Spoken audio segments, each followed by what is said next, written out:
વિશ્વ હિન્દુ પરિષદના કાર્યકારી અધ્યક્ષ આલોક કુમારે અયોધ્યામાં રામ મંદિરના નિર્માણ સાથે જોડાયેલું નિવેદન કર્યું છે। તેમણે કહ્યું છે કે કોંગ્રેસ જો લોકસભા ચૂંટણીના પોતાના ઢંઢેરામાં રામ મંદિરનો મુદ્દો સામેલ કરશે તો સમર્થન અંગે વિચાર થઈ શકે છે। વીએસપી તરફથી આ નિવેદન તેવા સમયે આવ્યું છે જ્યારે અયોધ્યામાં રામ મંદિરના નિર્માણનો મુદ્દો જાહેર સભાથી લઈને સુપ્રીમ કોર્ટ સુધી ચર્ચામાં છે। ત્યારે વીએસપી દ્વારા આ નિવેદન સામે આવ્યું છે। તેમણે કહ્યું કે જો કોંગ્રેસ પોતાના મેનિફેસ્ટોમાં પોતાના ઘોષણાપત્રમાં રામ મંદિરનો મુદ્દો સામેલ કરે છે તો समर्थन पर विचार કરી શકે છે। हमारा सब राजनीतिक दलों से आग्रह है कि राम मंदिर बने, कानून से बने, इस विषय को वह अपने मैनिफेस्टो में शामिल करें। कांग्रेस भी अगर ऐसा करती है कि कानून से राम मंदिर बनाने को सहमति देती है तो हम उनका भी स्वागत करेंगे। समाचार में आगे बढ़िए। महुआ में लोगों माटे मही परियेज योजना आधारित 3 दिवसे पानी वितरण करवामां आवे छे। एवामां महुआ ग्राउंड पासे आवेल ओवरहेड टैंक पालिकाना कर्मचारीनी बेदरकारीने कारणे ओवरफ्लो थई जवा पामी हती, जेथी અહીંનો વિસ્તાર આખો પાણી થઈ ગયો હતો।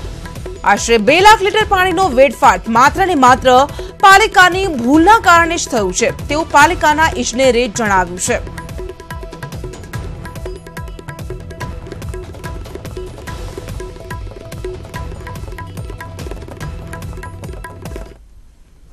समाचार मळी रह्या छे। हिम्मतनगरथी पाणी पुरवठानी लाइनमां भंगाण सर्जायुं छे। SK1 योजनानी लाइनमां भंगाण सर्जायुं छे त्यारे पाणी पुरवठाना कर्मचारीओ सामे खेडूतोए आक्षेप कर्यो छे। कानडा सहितना खेतरोमां पाणी जતું બંધ થઈ ગયું છે તો SK1 યોજનાની લાઇનમાં ભંગાણ સર્જાયું છે। વારંવાર આ પ્રકારની બેદરકારી સામે આવે છે। વારંવાર પાઇપલાઇનમાં ભંગાણની ઘટનાઓ સામે આવે છે ત્યારે ખેડૂતો પણ રોષે ભરાયા છે અને પાણી પુરવઠાના કર્મચારીઓ સામે ખેડૂતોએ આક્ષેપ કર્યો છે। આ અંગે વધુ માહિતી આપશે સંવાદદાતા ઈશાન પરમાર। જે ઈશાન, વધુ એકવાર આવી ઘટના સામે આવી છે જ્યારે પાઇપલાઇનમાં ભંગાણ સર્જાયું છે, શું કહી રહ્યા છે ખેડૂતો? जी ચોક્કસ જણાવ્યું કે હિંમતનગરના ઈલોલ વચ્ચે પાણી પુરવઠાની લાઇનમાં ભંગાણ થયું છે।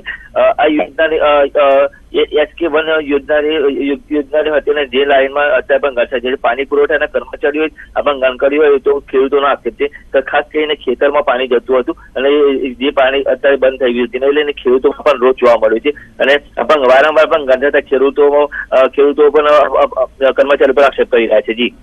જી સર, આભાર આપનો તમામ માહિતી માટે। તો વધુ એકવાર તંત્રની બેદરકારી સામે આવી છે અને ખેડૂતો પણ રોષે ભરાયા છે। વલસાડ નગરપાલિકાના રોજમદાર કામદારોની હડતાલને પગલે શહેરમાં ઠેર ઠેર ગંદકીના ઢગ સર્જાયા છે। કામદારોની હડતાલને પગલે પાલિકાના સત્તાધીશો અને સ્વયંસેવી સંસ્થાઓએ ગાંધીગીરી કરી છે। ચીફ ઓફિસર અને કોર્પોરેટરોએ જાતે ઝાડુ પકડીને સફાઈ ઝુંબેશમાં જોડાયા છે, જેમાં શહેરની 10 થી વધુ સામાજિક સંસ્થાઓ પણ જોડાઈ છે। તો હડતાલને પગલે ઠેર ઠેર ગંદકીના ઢગ જોવા મળી રહ્યા છે ત્યારે ચીફ ઓફિસર અને કોર્પોરેટરોએ જાતે જ ઝાડુ લઈને સફાઈ અભિયાન શરૂ કર્યું છે।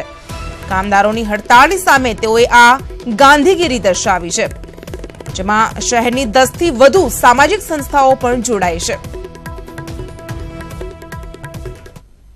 છોટાઉદેપુરમાં આવેલા પાધરવાંટ ગામના દંપતીએ ખેતરમાં છાંટવાની દવા પીને આત્મહત્યા કરી છે।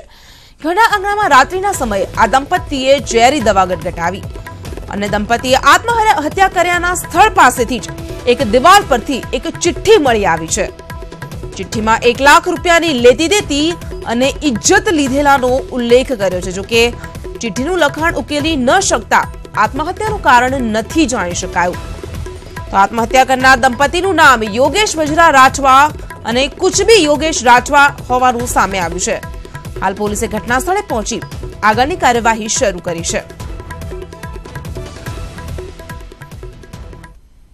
સમાચારમાં આગળ વધીએ। જસદણમાં પાસ કન્વીનરે હવામાં ફાયરિંગ કર્યાની ઘટના સામે આવી છે। લગ્ન પ્રસંગમાં કરેલા ફાયરિંગનો આ વિડિયો હાલ સોશિયલ મીડિયામાં વાયરલ થયો છે।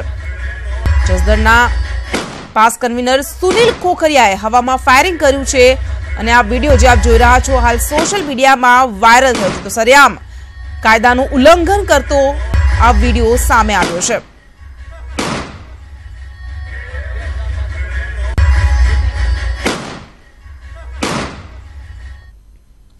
ભાવનગરમાં અદાવતની દાજમાં સુજાનસિંહ પરમારની કરપીણ હત્યા કરવામાં આવી છે। હત્યાનો ભોગ બનેલ સુજાનસિંહ તેમના મિત્ર ભગીરથસિંહ સાથે બહેનની લગ્નની કંકોત્રી વહેંચવા માટે નીકળ્યા હતા, પરંતુ કેટલાક દિવસો પહેલા સુજાનસિંહને કોઈ નજીવી તકરાર થઈ અને આ તકરારની અદાવત રાખી હત્યારાઓએ કંકોત્રી વહેંચવા માટે નીકળેલ સુજાનસિંહ પર હુમલો કરી દીધો। ભાવનગરના મઢુલી પાસે 3 શખ્સો સુજાનસિંહ પર તૂટી પડ્યા હતા। તલવાર, છરી અને ગુપ્તી જેવા ઘાતક હથિયારો ચલાવી જીવલેણ હુમલો કરવામાં આવ્યો, જેથી સુજાનસિંહ અને મિત્ર ભગીરથસિંહ ગંભીર રીતે ઘવાયા હતા અને સારવાર અર્થે તેમને ભાવનગરની સરટી હોસ્પિટલ ખાતે ખસેડવામાં આવ્યા, પરંતુ માથાના ભાગે અને પેટ પર થયેલી ગંભીર ઈજાઓથી ઘવાયેલા સુજાનસિંહને તબીબે મૃત જાહેર કર્યા હતા, જ્યારે મિત્ર ભગીરથસિંહને પણ માથાના ભાગે ગંભીર ઈજાઓ પહોંચતા તેમની હાલત પણ ગંભીર માનવામાં આવી રહી છે। ત્યારે આ ઘટનાને પગલે પોલીસ કાફલો દોડી આવ્યો અને પોલીસે મૃતકના પીએમની કાર્યવાહી કરી હત્યારાઓને શોધવાની તપાસ ચલાવી છે। એક મારામારીનો બનાવ બનવા પામે, જેની અંદર આરોપીઓએ ભગીરથસિંહ અને સુજાનસિંહ નામના જે બંને વ્યક્તિઓ છે તેઓ ઉપર તીક્ષ્ણ હથિયારોથી હુમલો કરી અને જે હુમલા દરમિયાન સુજાનસિંહ નામના જે ઇસમ છે તેઓને ગંભીર રીતે ઈજા થતાં મૃત્યુ થયેલ છે અને આરોપીઓની પકડવાની તજવીજ ફરિયાદ લઈ અને હાલ ચાલુ છે। વસ્ત્રાલમાં ચોર તસ્કરોએ આતંક મચાવ્યો છે। વસ્ત્રાલની નર્મદા સોસાયટીમાં 7 મકાનોના તાળા તૂટ્યા હતા, જેમાં સોના ચાંદીના દાગીના સહિત રોકડ રકમની ચોરી કરવામાં આવી, ત્યારે પોલીસે ઘટનાસ્થળે પહોંચીને તપાસ શરૂ કરી છે।